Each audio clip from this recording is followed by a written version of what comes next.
Tout de suite, retrouvez l'actualité de la semaine. Retour en images sur les principaux événements du département. L'association des membres de l'Ordre des Palmes académiques a remis le prix du concours Défense et illustration de la langue française vendredi 10 juin dans l'hémicycle du Palais de la Source. Nous avons la grande chance de surcroît cette année d'avoir des lauréats nationaux, c'est-à-dire des gens qui ont été reconnus par un jury national. Je suis très tentée de voir là-dedans un symbole du réel travail que nous faisons à l'éducation nationale ici. 3 prix ont été créés pour les participants des écoles élémentaires, des collèges, des lycées et des universités. Il s'agit du prix d'expression écrite de la langue française, du prix Maupassant de la jeune nouvelle et du prix de la jeune poésie. C'est vraiment avec beaucoup de satisfaction qu'on se rend de plus en plus compte qu'on a des pépites à l'île de la Réunion et c'est avec beaucoup de plaisir qu'on continuera vraiment à les guider, à les encadrer, à les amener vers l'excellence. Depuis le début du mois, des boîtes à idées ont été installées dans les 4 gares routières du réseau Carjaune. Les usagers peuvent s'informer à l'accueil sur le tableau actualisé par le chef de gare et depuis peu, ils peuvent aussi donner leur avis. Être à l'écoute des gens, la première des choses, et en même temps savoir les retombées, quoi. Si tout ce qui est mis en place satisfait la clientèle. On a des gens qui n'osent pas passer au point de renseignement et ils préfèrent passer par une boîte à lettres. Ils déposent les remerciements, les suggestions. Ah oui, c'est très positif, là. Nous avons fait des offres très intéressantes ces derniers temps. J'ai avec moi la carte Réunipass, qui est un titre de transport interopérable, valable sur tous les réseaux de transport.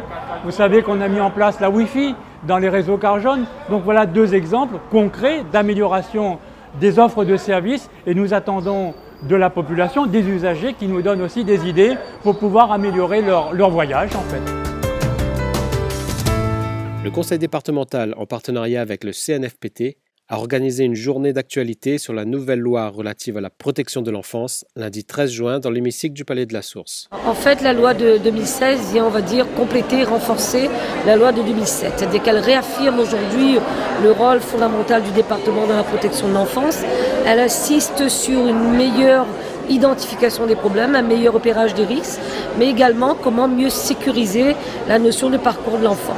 Le deuxième point majeur est celui bien évidemment de la prévention, comment renforcer l'accompagnement en amont des familles, faire en sorte de proposer des mesures alternatives dans le cadre administratif, dans le cadre de l'accompagnement des familles, avant d'arriver à un placement judiciaire. Et le troisième point est celui de la place de la santé. Donc la loi insiste beaucoup sur la nécessité d'avoir un médecin référent au niveau de l'aide sociale à l'enfance. Ce que j'attends donc de la loi de 2016, c'est que vraiment elle vienne donner au département des modalités donc pratiques pour pouvoir mettre en place et en œuvre des dispositions qui avaient déjà été validées par la loi de 2007 et qui n'ont pas pu, faute donc de décrets suffisamment explicites, être mises en place en fait par le département. Inauguration de la maison d'assistants maternels Café Vanille à l'Étang-Salé le mercredi 15 juin. On incite justement les mamans à ouvrir des MAM, à s'associer avec d'autres personnes qui veulent travailler parce que c'est quand même un super métier. Et individuellement, peut-être que c'est plus compliqué, mais en s'associant ensemble, c'est peut-être plus facile de faire aboutir un projet. À partir des réunions d'information, on a suivi des formations, on a passé notre diplôme premier secours, le PSC1. Avec une capacité d'accueil de 16 enfants et une demande très élevée, cette 24e MAM affiche déjà complet. Pour l'éveil des enfants, la MAM Café Vanille est quand même intéressante parce que c'est un groupe d'enfants qui est nombreux, ils sont à 16 en tout. L'équipe fait des activités régulièrement. Les enfants entre eux, du coup il y a des interactions. Ça leur permet d'avoir plus de facilité en termes d'embauche puisqu'elles vont s'installer à un endroit où il y a de la demande. Que le département a décidé d'accompagner financièrement les porteurs de projets MAM, notamment en accordant une subvention de 4 000 € par MAM agréé et aussi de permettre aux assistants maternels de pouvoir solliciter un prêt. Ça permet de financer les premiers travaux pour pouvoir ensuite obtenir l'agrément.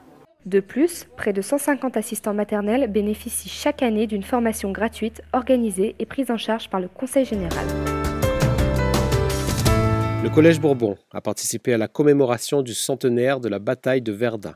Pendant 4 jours, ils ont vécu sous des tentes à Verdun avec plus de 4000 jeunes français et allemands dans l'attente de la journée du 29 mai. Point d'orgue de cette célébration, une chorégraphie signée Volker Schlondorf montrant des jeunes fauchés par la mort devant l'ossuaire de Douaumont. Nous avons proposé un projet il y a 2 ans sur les poilus du Collège Bourbon. Puis nous avons proposé un autre projet sur Gallipoli, donc l'application des Réunionnais dans la campagne des Dardanelles. Et lorsque le projet d'envoyer une classe à Verdun a été connu, le comité local du centenaire nous a sélectionnés. 4000 jeunes qui se sont retrouvés autour d'un programme pédagogique sur 3 thèmes majeurs. Comprendre la bataille de Verdun de 1916, comprendre la construction de l'amitié franco-allemande et promouvoir la citoyenneté, la démocratie et la paix.